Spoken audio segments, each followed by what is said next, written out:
Good afternoon, everybody. I'm pleased to welcome you to this Pipeline Industry Guild webinar. So today's session, A Green Print for Gas, is part of the Guild Goes Green series, which we're hosting throughout August. And I'm really pleased to welcome Dr. Tony Ballance to share his reflections on the future of gas. So Tony is Chief Strategy and Regulation Officer for Cadent Gas Limited, where he is leading the company's decarbonisation strategy. Tony's role also means he is responsible for all aspects of economic regulation, including the RIIO-2 process. Prior to his position at Cadent, Tony was Director of Strategy and Regulation for another one of our members, Severn Trent, where he performed a similar role. Tony is a passionate environmentalist and has previously worked as an economic consultant in the utility sector, as well as Ofwat's Chief Economist. Tony is a council member of the Regulatory Policy Institute and is the National Forest Company's Senior Independent Director. So as Kate's already mentioned in the chat function, there will be an opportunity to ask some questions. So that will be taken at the end of Tony's presentation. Therefore, please do use the chat function to pose any questions you might have to Tony. So without further ado, Tony, it is over to you. Lovely, thanks, Kate. And yes, it's great to be talking about something that is relatively new to me. So I joined Cadent back in April, just as we'd gone into lockdown, and really getting my head around kind of the future of gas, the future of hydrogen. And what I want to cover off today is, so I've got quite a few slides, and I'll end up kind of cantering through them. If I can get my slides to work. So a few things. So just set a bit of context around net zero, hydrogen's role, a bit on feasibility and what needs to be done to strengthen the technical feasibility and safety case for hydrogen. Economics, this is something that I'll probably focus a little bit of time on. It's kind of my kind of interest area. What do the economics say about hydrogen and the future of gas? Consumers, I think, is a bit of a neglected area, and it's an area of focus for us going forward in terms of what's the customer choice around future heating, and then talk a little bit about ramp up and the hydrogen economy, a bit about the policy framework, and then a few conclusions. And as I say, I'll probably try and rattle through some of the early slides and some in the middle too. So I'm sure many of you are familiar with the UK's net zero commitment, which many would see as challenging but achievable. In order to deliver net zero, one has to go after kind of what we call deep carbonisation of all sectors, and they include the difficult to abate sectors like transport and heat, and you can see those sectors circled in the middle of this chart, where to date progress has been quite limited. I think it's fair to say that there's no real clear consensus on the best technology and solutions, and hence there's an awful lot of debate about the role of hydrogen. It's good to see that there's increasing recognition of hydrogen having a key role. So the Committee on Climate Change identified hydrogen a couple of years ago as a key part of the future energy system, and now are saying that hydrogen is really a critical factor in achieving net zero and needs to be deployed at scale across multiple sectors in order for the country to realise its net zero ambitions. As I say, there's no real consensus as yet, particularly around heating, where electrification district heating networks are also expected to play a key role in the future of heating. In terms of looking at the future of hydrogen, these are numbers that we've kind of compiled from various sources, would suggest that between 200 and 600 terawatt hours, which is circa 25 to 50% of total energy demand, could be met from a hydrogen economy. I've circled the buildings line there because that's a significant component of that, and could be up to 200 terawatt hours. And the current natural gas demand is around 875 terawatt hours. So you can see less of a role for gas than currently today. Gas is cheap and a good source of fuel, particularly for heating. It will play less of a role, but not an unimportant role in the scheme of things. So I guess a number of you will be familiar with the technology, but I like to use this slide to kind of just make sure everyone's on the same page. you know, because people kind of throw around the terms around blue and green hydrogen. Blue hydrogen is produced from coal on the left-hand side. Grey hydrogen produced from methane using steam methane reformation. The difference between grey hydrogen and so-called blue hydrogen is that with blue hydrogen, you capture the carbon dioxide and use carbon capture and storage to obviously mitigate the impacts of releasing CO2 into the environment. The primary feedstock of blue is going to be natural gas, although biomethane can also be used, which can be produced by things like anaerobic digestion of organic waste. It's also worth recognizing blue hydrogen is low carbon, not zero carbon, so you still get some emissions, so you get some leakage of CO2 into the environment. The future, people are saying, is around green hydrogen. I'll come on to kind of the balance between blue and green in the UK, but obviously other countries around the world are talking up the use of green hydrogen, which is used by is produced from water using electrolysis, powered by renewable energy, and obviously that is you know, good for the environment and doesn't emit carbon dioxide. Now, the current hydrogen production is currently very limited, equivalent to just around 30 terawatt hours in the UK out of 2,000 terawatt hours globally. So I think, and this is kind of sets the scene really, determining hydrogen's role is going to depend on a combination of a number of factors, you know, and I've kind of listed them out here. Feasibility is crucial, you know, particularly from a government perspective. Is it technically workable? Is it safe to transport and use hydrogen? And there are obvious concerns around that, and perhaps they're overstated, but nevertheless there are concerns. How do the economics stack up of hydrogen compared to alternatives? What are consumers' views and preferences around hydrogen versus alternatives?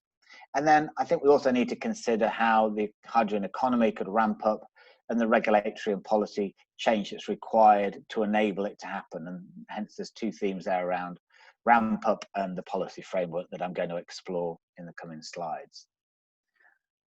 So the economics for hydrogen versus alternatives is pretty complex. So I was hoping to come into my new role and kind of, you know, quite quickly put my finger on where the economics is. And you know, what we've tried to do here is kind of simplify the world a little bit. I think it depends on two or three key factors.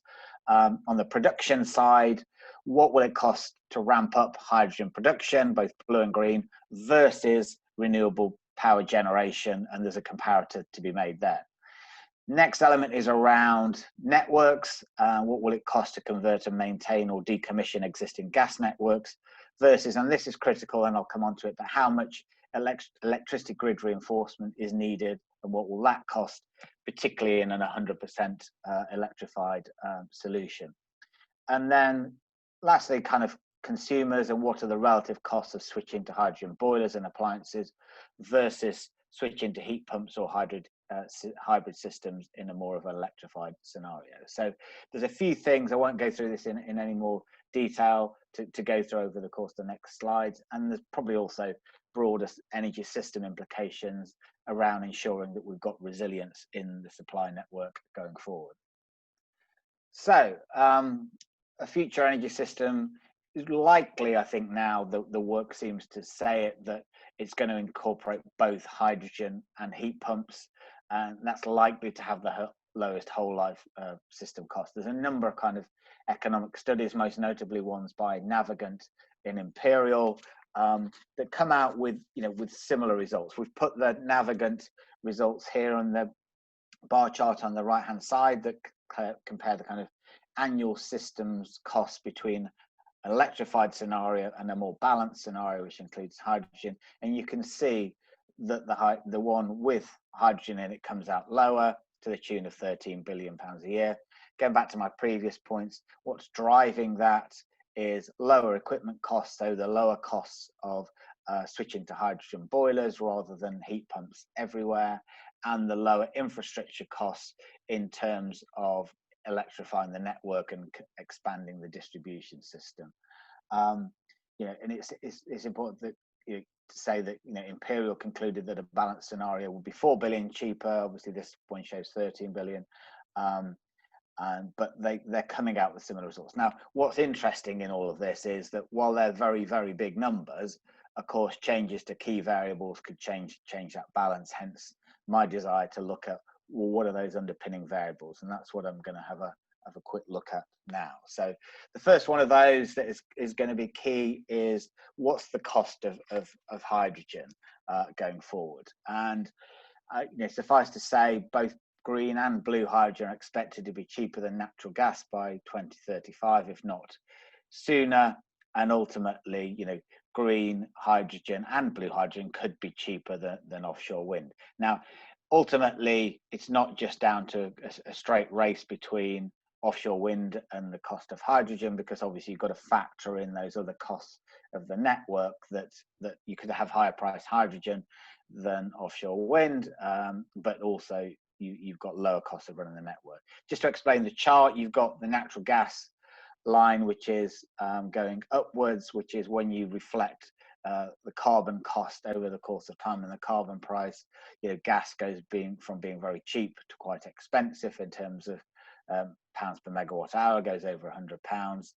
The green bars are the cost of green hydrogen, the kind of range around that. You can see that coming down from 70 to 90 today over the course of time, towards the kind of 30 to 50 range.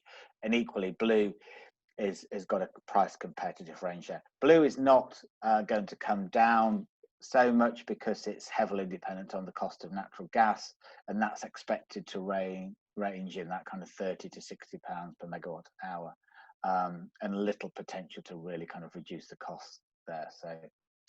So just turning to the infrastructure costs, the UK's energy demand fluctuates considerably from day to day and season to season, with peak winter demand, and there's an X in there, I should say 5 to 6 times higher than the annual daily average. So you can see the peaks on the chart on the right hand side, where you've got very steady demand for electricity, whereas heat demand, which is principally gas, it goes down to very little in the summer. None of us have got central heating systems on at the moment, and then it ramps up, and you can see the spikes in cold February, January, December days when people put their central heating on and put their gas fires on and whatnot.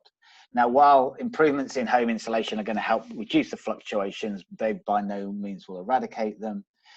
And hydrogen, this is where kind of hydrogen comes in, because you can store it and materially reduce peak power generation. And peak generation capacity in 100% electrified scenario would need to increase by over 300% from today. And you can see the chart on the bottom there, which is from the Navigant report, that shows electricity system peak demand compared with today. In the electrified scenario, you can see that massive hike. In a more balanced scenario, you can see a much, still quite a substantial impact, but a much mitigated impact in terms of that. You'll have to excuse my dog is barking in the background. And in terms of the infrastructure, I just have to pause a second. Excuse me.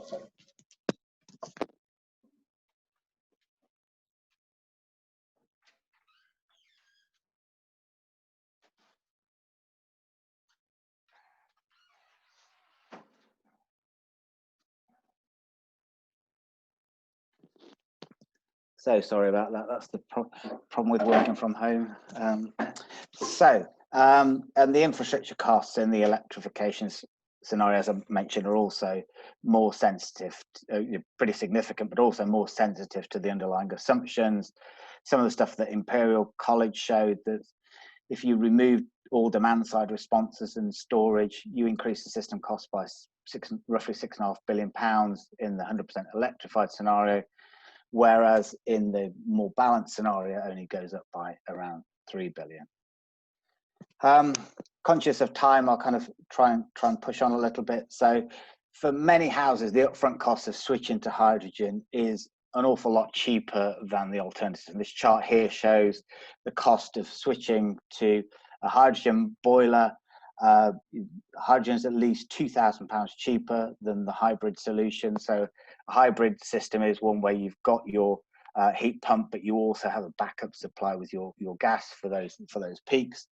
Hydrogen boilers cost 3 or 4K to install. Hybrid heat pumps probably in 6 to 9, and then standalone heat pumps, which is the one to the further right, 6 to 10, but you've got the added cost of insulation if you just go for a heat pump, because in some sense the heat pump technology is not sufficient to heat your house to the kind of temperatures that we would be used to now. So now there's quite a lot of range around those insulation costs, but they could be very significant, and there's a cut-off point where it's not economic to actually go down that route. So they were the kind of key kind of economic parameters. They trade off against each other, and kind of, you know, so the solution is ultimately based around kind of doing whole systems kind of economics. But I think I've tried to shed a light on what some of those critical aspects are in that decision. Worth saying, and I won't cover this in great detail, hydrogen economy is expected to deliver broader economic benefits to the UK. People put the kind of overall benefits at 18 billion in terms of gross value added and 75,000 jobs across upstream, midstream and downstream. So all kind of sectors of the gas sector will be having a positive impact on job creation and economic growth. Just turning to consumers a little bit, yeah, and this is a chart that we've picked from the Committee on Climate Change, where what they are suggesting is when you look at things like new builds, or the green bit at the top, it's likely to be heat pumps that prevail there. For existing buildings, the next kind of slither down, where you've got people not on the gas grid, it's likely to be heat pumps and biomass boilers. And then when you get into the existing housing stock, it becomes more complicated. So there's benefit for all existing properties to improve their energy efficiency through greater insulation.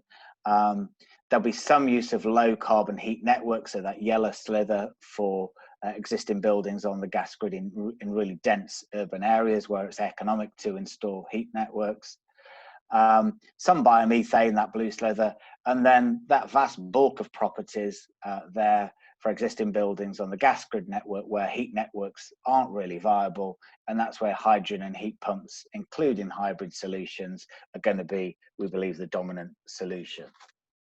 Again, looking at a consumer angle, you know, we think hydrogen boilers are likely to be more attractive to homeowners than heat pumps and hybrids.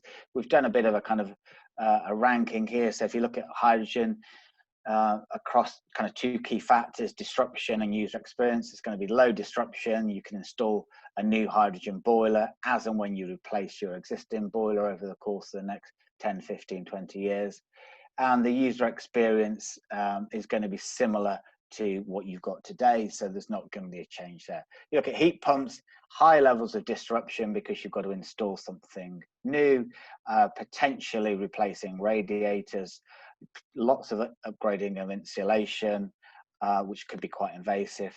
And then we've put user experience down as medium. You know, it's a very different performance characteristic than the heating systems of today with natural gas, which would require changing customer behavior, and performance suffers in less well insulated buildings.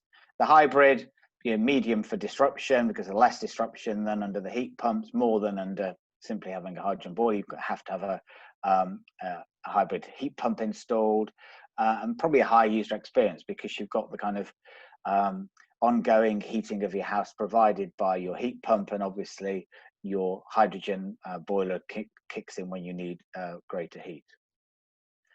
I won't dwell on this, but you know, recent experience of smart meter rollout suggests implementing kind of new disruptive change is challenging, and you know, a lot of people know that, you know, while the full-scale rollout began in 2016 and was due to complete in 2020, it's been extended and is still somewhat problematic and not universally popular with customers.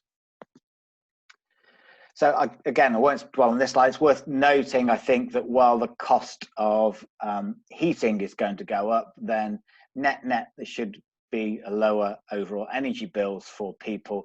You can see the purple charts in this chart from the CCC, which show that heating costs of today from natural gas go from 30 billion a year to around 60, so a doubling of your heat costs, but that's offset by cheap low carbon power reduction in electricity costs and moving to electric vehicles, which reduces overall costs in terms of running your car and other vehicles. And so I say net, you'll end up with a better position.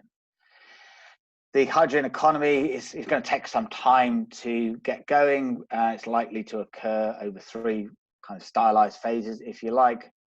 2020 to 2030 is around kind of developing, getting the first wave of industrial clusters, which would see as being crucial to getting hydrogen going, establishing some transport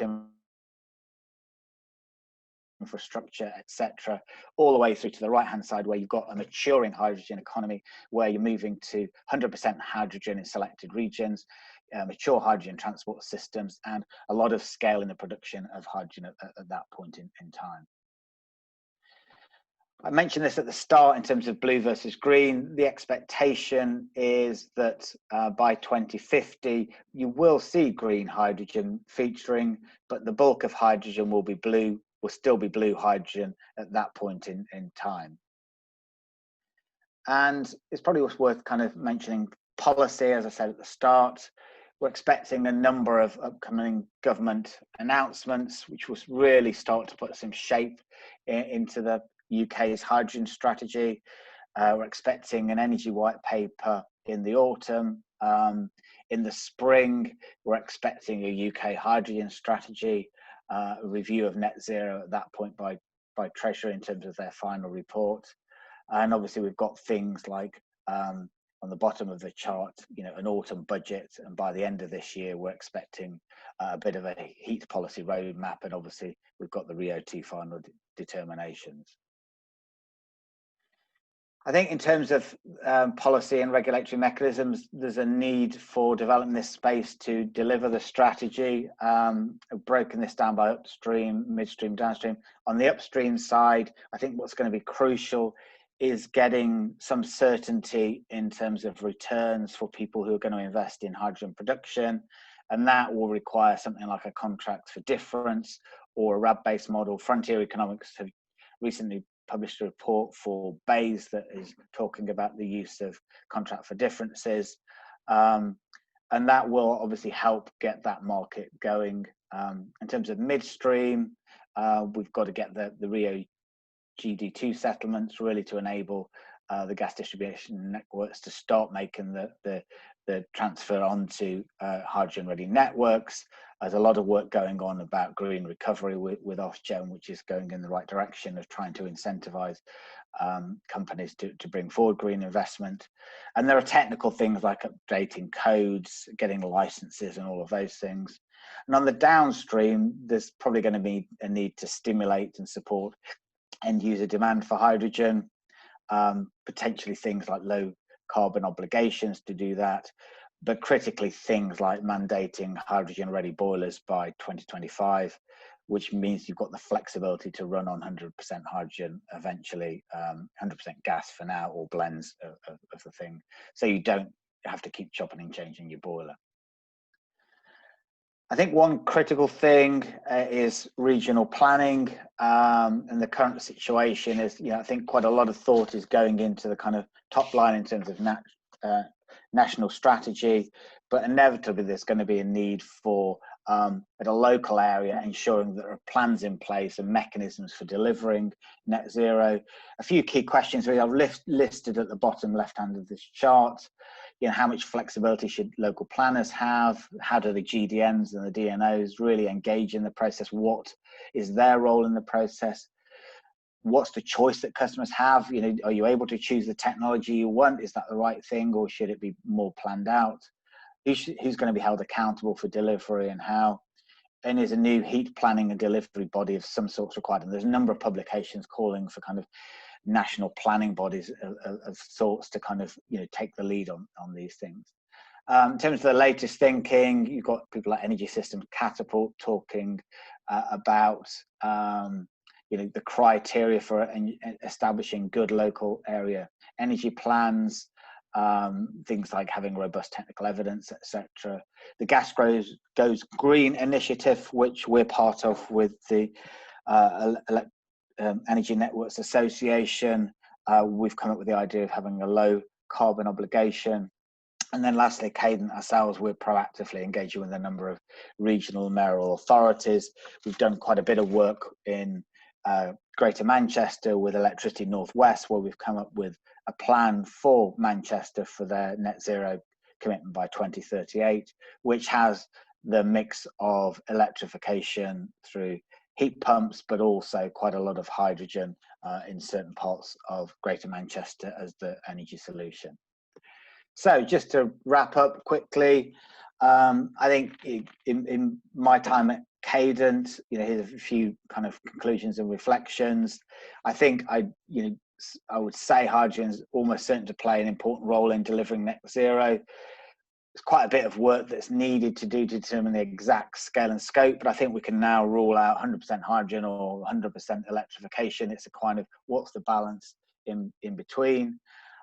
We need that evidence base for hydrogen's technical feasibility and safety. I've mentioned a couple of 3 times the need to better understand the economics of hydrogen versus the alternatives, and again through this whole systems perspective. And then I think last in that section of bullets, consumer preferences need to be kind of brought to the fore, and greater emphasis needs to be placed on what they want and their role in the decision-making process.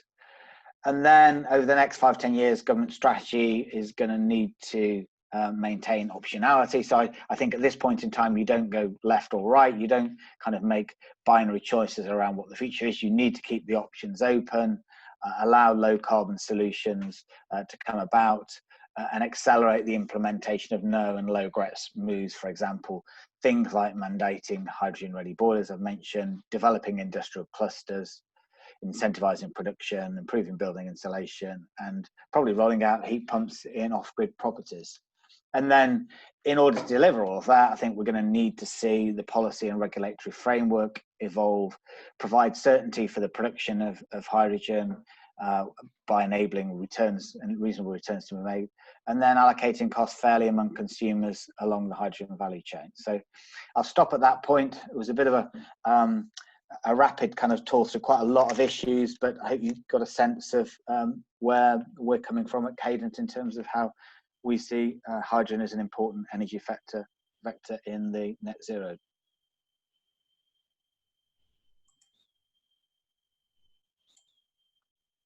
Well, thank you for that, Tony. I think everyone probably agree that that's been a bit of a thought-provoking insight into the role and predominantly into the role of hydrogen and where that will sit in future. So exciting times for hydrogen. So we have had a couple of questions in. So if we start off with, this is a question from PX Thomas. In producing green hydrogen, would the use of seawater be corrosive and produce chlorine? And would purified water compete with tap water? I must admit, I'm not a kind of technical expert, so I'd have to come back to you on the use of seawater. I think there's work to do, obviously, to say where are you going to get the water from if you were taking clean water, and obviously there's a potential competition, inverted commas, with tap water. But you could see, and obviously my time at Severn Trent, you could see potentially places where you could extract water from a river and use that on a wastewater treatment site, where essentially you create the hydrogen that could go into the gas network and create the oxygen which could be used as part of the wastewater treatment process. Obviously you're extracting water. I don't think, and I haven't done the maths, but the amount of water they're extracting is not going to have a massive kind of demand compared to that for drinking water and usual abstraction. So I don't see that as a major problem, and there are those synergies, as I say, in the value chain that you could exploit. But I have to come back to you on the seawater thing. Okay, thank you for that. We've had another question in from Tony Ross. So Tony is asking, is there sufficient hydrogen production capacity to meet targets and demands? And also, is there sufficient pipeline capacity given hydrogen has a lower CV? Yeah, I think, taking those in turn, I think we need a ramp up, and I think we're at a pivotal point, particularly around blue hydrogen. I think green hydrogen is very much in its infancy. There's a limited amount of green hydrogen, and that will need investment. But blue hydrogen, we really need to get behind these hydrogen clusters. We have one called HyNet in the northwest. We're competing for some innovation funds from government to get on with that over the course of the next few months. I think government want to support those schemes. Certainly the message from Kwasi Kwarteng, the minister, is that the government wants to support hydrogen.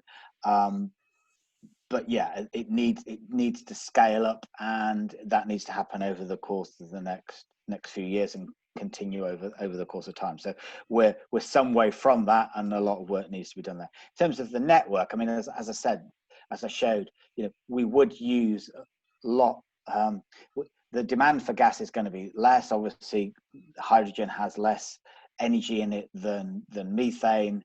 But I think, and this is where the work needs to be done. I'm pretty confident that the amount of hydrogen that's required by the customer base, there is sufficient capacity in the network to allow that to happen, particularly when, as I say, you mitigate that demand, because there will be a rollout of heat pumps. There will be greater insulation in buildings. You can see, some of those balance scenarios where the network gets effectively used.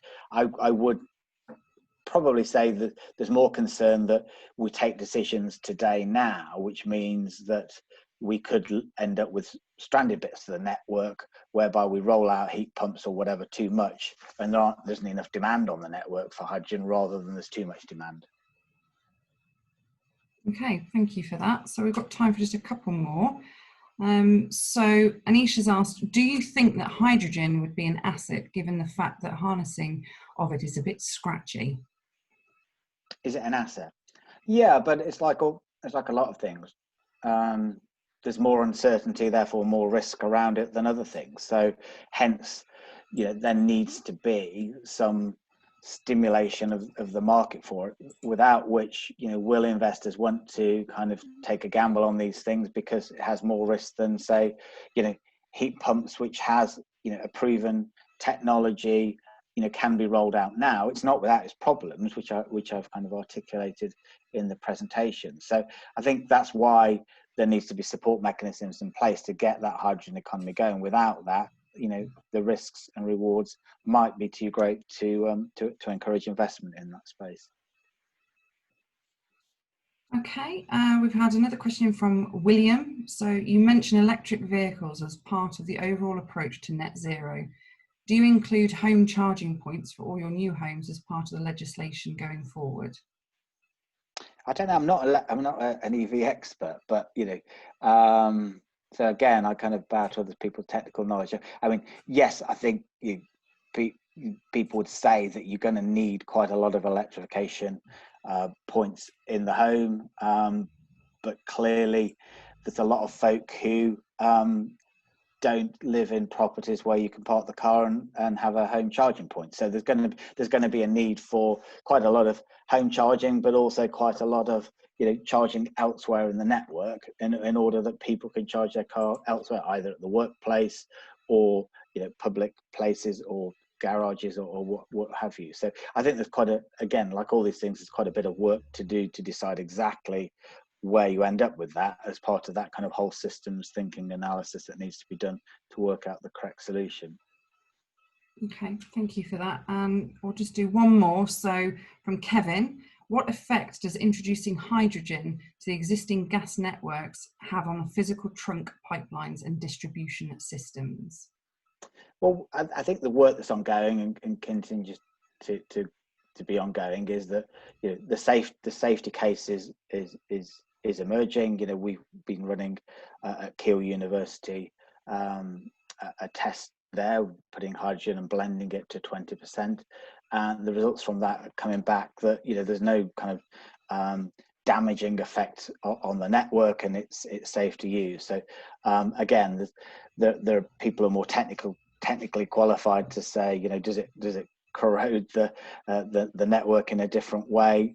From what the experts are sitting around me kind of say is that it's safe, technically feasible, and as we roll out a kind of plastic network replacing the old iron and steel, then we have a network that is capable of taking hydrogen in a safe way to customers' properties. Okay, thank you for that, Tony. I think we can just squeeze one more in. There's one from Cheryl that's just snuck in there. So, looking at projects Acorn and Cavendish High Deploy, what timescales for scale up of hydrogen production do you see as being realistic? Yeah, I think it goes back to one of the earlier charts. I think we're talking the next 5 to 10 years is critical in that. We need to get those projects off the ground and started. There's a lot of work to do, kind of pre-feasibility and all of that, and it needs to go through the normal kind of engineering processes. But as I say, I think it's that 5 to 10 year kind of window of getting serious amounts of hydrogen production up and going. Okay, great stuff. Thank you, Tony. So thank you to you all for joining us today on what's clearly been quite a hot topic. And further thanks, obviously, again to Tony for his presentation and for fielding the questions very eloquently. So this has been quite a formative session, which obviously affects all of us in our working and personal lives. I know I've got smart meters and I don't like change, so that could be interesting going forward with me. But thank you to you all for making this quite an informative and proactive sort of session. So I think someone has also put in the chat, if you've missed any of these, then please do visit our YouTube channel. All of our webinars have been recorded, so you'll be able to watch back on our YouTube channel. So this leads me on to our upcoming events. So as always, please do visit our website, www.pipeguild.com, where you'll find all the latest news and details of events, and more importantly, how you book your place. So as a reminder of what's coming up, so next Tuesday, the 25th, we have the third in our webinar series of Guild Goes Green. This is the Pathway to Net Zero Steel and Pipelines, where we will hear from Tata Steel on how they are assisting in the transition with sustainable steel products. And in the month of September sees the Guild, virtually obviously, visiting our award winners and entrants who will be speaking about their entries into this year's awards. And then jumping ahead into 2021, we are really pleased to confirm that the National Dinner will be taking place on the 9th of March. So if you're interested in sponsoring or you want to come along, please do get in touch with Kate at HQ for further details. And finally, we are looking for people to host webinars like you've seen today from October, as we want to continue with our webinar calendar. So again, please do contact Kate at HQ on events@pipeguild.com to find out how to get involved. So thank you once again to Tony, and thank you to you all again for joining us. I hope you have the pleasant rest of your Thursday, and please do stay safe. Thank you. Thank you very much.